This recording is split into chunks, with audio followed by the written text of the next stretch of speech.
Aqui estamos numa área da quinta bastante interessante, onde estamos no meio de uma parcela que nós tratamos, não está certificada, mas tratamos como biológica, e na envolvente que podem ver aqui neste talude temos um conjunto de espécies autóctones da região, que veio inserido no projeto de Biodivine, juntamente com a Advid, em que promovia a biodiversidade funcional e, para além deste projeto de criação de sebes na ajuda de fauna e alimento até para a fauna, também estava inserido coberto vegetal, estava inserido a confusão sexual no combate à traça, e onde aqui na Quinta do Seixo entramos nessas vertentes do projeto de Biodivine juntamente com a Advid. Ora, nós estamos aqui na Quinta da Serra, nas Colinas do Douro, a fazer um trabalho de monitorização da biodiversidade. Instalamos este tipo de armadilhas para capturar os bichinhos que existem aqui na vinha, os artrópodes, no fundo estamos a falar de insetos e ácaros, para perceber impactos das ações de conservação que a Colinas do Douro está, por um lado, a implementar na sua exploração, ao abrigo também de uma candidatura do Fundo Ambiental, e, por outro lado, também perceber impactos de modos de produção, porque eles aqui têm duas vinhas, temos, por um lado, agricultura biológica e, por outro lado, temos produção integrada, e nós quisemos perceber com este sistema de armadilhas de que forma os modos de produção têm impacto em termos de diferença de bichinhos que são apanhados quer numa, quer noutra vinha. Relativamente às infraestruturas ecológicas e às ações de conservação que podemos implementar numa exploração agrícola, devemos dizer que estas podem existirem de forma natural, como por exemplo um bosquete, uma mata, uma mina de água, que por exemplo pode ser uma infraestrutura ecológica importante para abrigar morcegos naturalmente, que é um dos locais onde os morcegos se alojam ou se recolhem. Podemos, no entanto, quando estas estruturas não existem, promover a instalação de outro tipo de abrigos. Neste caso, por exemplo, para os morcegos temos este tipo de abrigos que instalamos artificialmente e que são estratégicos por forma a implementar maior limitação natural de pragas, por exemplo, a traça da uva, que pode ser, como é uma praga que tem hábitos crepusculares, noturnos. Os morcegos que têm maior atividade ao fim do dia podem promover a redução dessa praga de forma natural. Ao implementarmos um maior número de abrigos, estamos também a implementar uma maior limitação natural da praga. Nesta quinta temos uma praga-chave, que é a traça da uva, no qual nós controlamos com o método da confusão sexual. O método da confusão sexual é uma prática biotecnológica em que nós todos os anos aplicamos um difusor, como podem ver aqui. Todos os anos aplicamos estes difusores, que fazem estes difusores. Estes difusores libertam um aroma, um cheiro idêntico ao das fêmeas na época de acasalamento.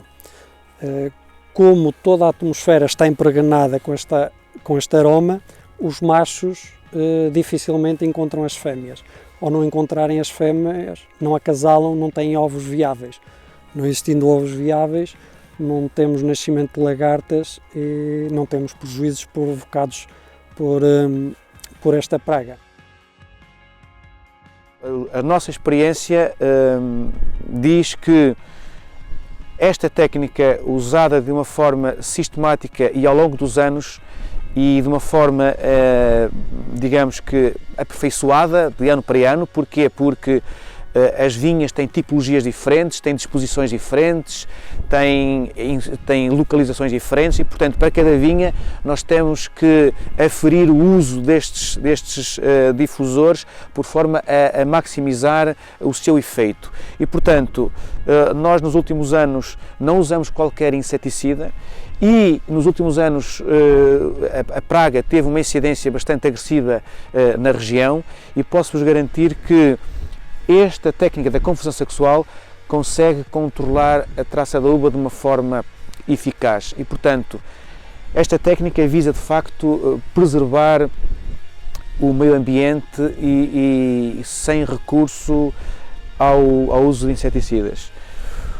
Um outro fator também que é importante e é bem visível aqui é que desses 150 hectares, 50 hectares são vinhas tradicionais muito velhas, e como vocês podem verificar, esta vinha aqui tem 85 anos, pelo aspecto da folhagem que ainda é bem notório, as vinhas velhas nas Carvalhas e também no Douro são compostas por uma mistura de castas. Como vocês sabem, o Douro planta 120 castas, maioritariamente essas castas são castas autóctones e ou nativas. Portanto, nós temos 120 castas. Esta vinha aqui, nós temos feito o levantamento há 5 anos, com auxílio da Universidade de Trás-os-Montes de Alto Douro e da ADVID. Nós temos aqui cerca de 42 variedades dispostas de uma forma aleatória. E, portanto, a primeira razão de misturar as castas é porque, de facto, temos as castas. A segunda razão é porque, ao misturar as castas, nós, o viticultor, divide e diminui o risco da produção, porque nós sabemos que as castas são indivíduos, têm resistências e têm sensibilidades diferentes e, portanto, ao misturar as castas, evidentemente que nós dividimos o risco da produção. E, portanto, na questão da biodiversidade das castas, biodiversidade desta espécie, é importante preservar estes museus vivos e que servem primeiro, retrata-nos de uma forma fiel aquilo que foi o nosso passado como viticultura, mas por outro lado também poderá servir de ponto de partida para outro tipo de escolhas, nomeadamente o recurso à preservação destas variedades. Estamos agora na Vinha do Lodeiro, à cota do Rio Torto e do Rio Douro, e vamos agora falar da seleção colonal da videira, que é um dos melhores exemplos da capacidade científica e técnica da indústria vitivinícola que existe em Portugal.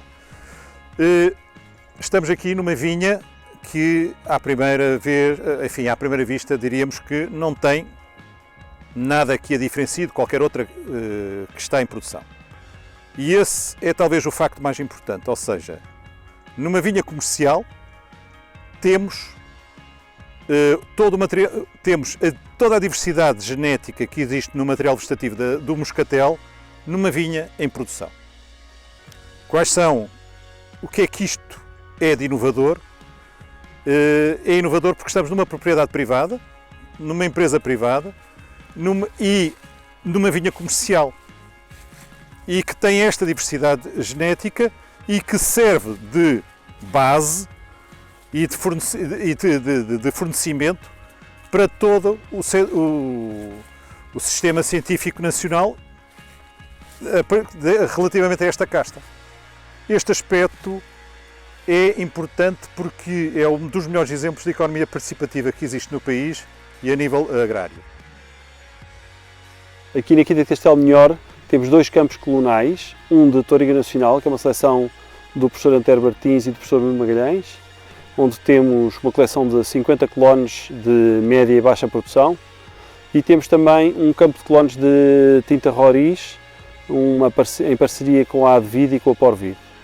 Estes campos de clones são muito importantes pelo estudo da variabilidade genética das castas, da videira, e a sua adaptabilidade a várias zonas do país.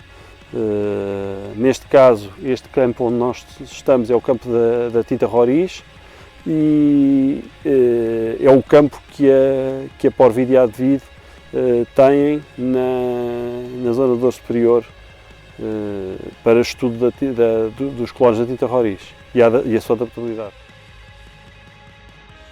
Para assegurar que o seu património, o nosso património, que também não é só nosso, acaba por ser global, possa ser preservado e possa ser preservado a um custo suportável.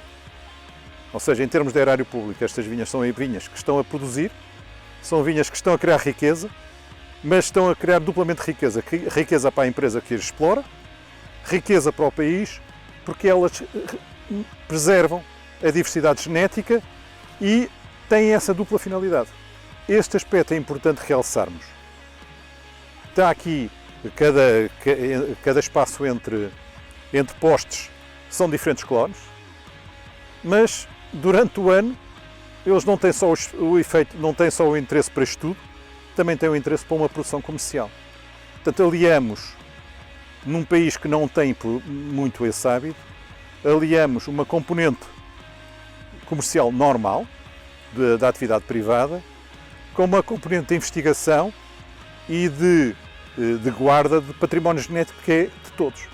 E são estes aspectos que eu acho que é importante realçarmos, que é o resultado de um trabalho que foi feito nos últimos 40 anos, da Rede Nacional de Seleção Clonal. É uma estrutura sem uma organização formal e que depois se acabou por federar no que hoje é a Porvid, a Associação Portuguesa para a Preservação da Biodiversidade Genética da Videira.